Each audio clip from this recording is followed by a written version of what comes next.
well. The pandemic had an impact on learning. So Ashley, I'm going to start with you. How do we take this as an opportunity for positive change?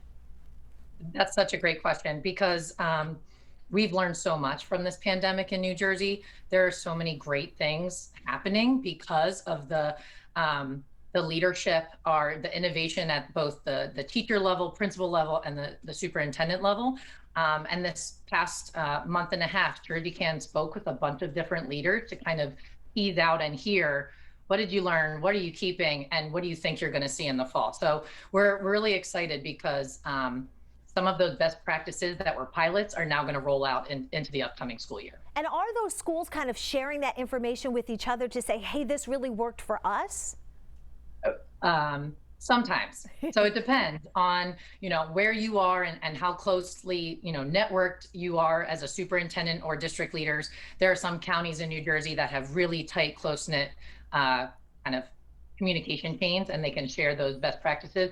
But our goal at Jersey Can this past year was to try to lift up and amplify those best practices through our case studies so that all districts could learn from each other. Right, which is great. So Hamish, let's talk about some strategy and action as these, all these different districts have to come up with plans.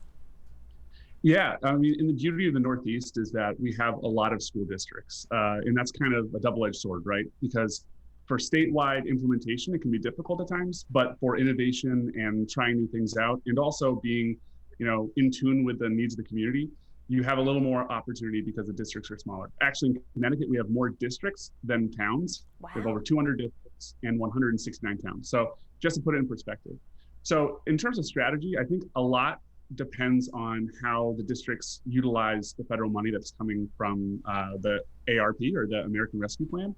And what that means is it's going to provide a lot of flexibility in terms of hiring grant interventionists, changing the way the school day looks in terms of enrichment opportunities, partnering with local nonprofits to be able to extend the school day or have after-school programming. And then right now, what we're seeing is that there's this great partnership happening across the state of Connecticut with summer providers. So depending on where you live, what camp you're interested in doing, you're able to essentially pick and choose a camp, get financial aid for it, and be able to have an enriching summer experience that hopefully re-engages you for the road ahead in the fall.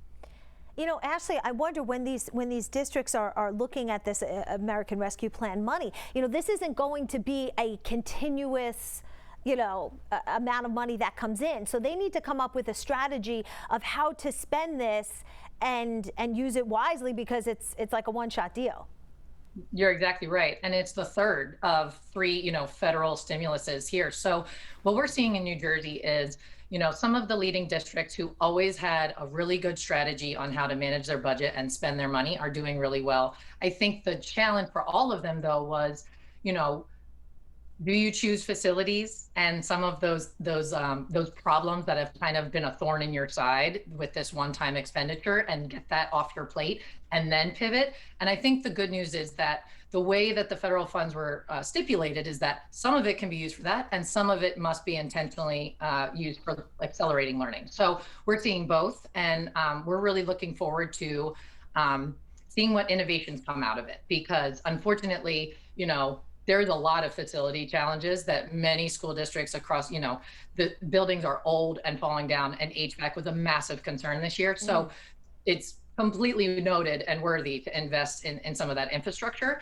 but to not have enough, to also invest in the acceleration programs, I think is going to be the challenge.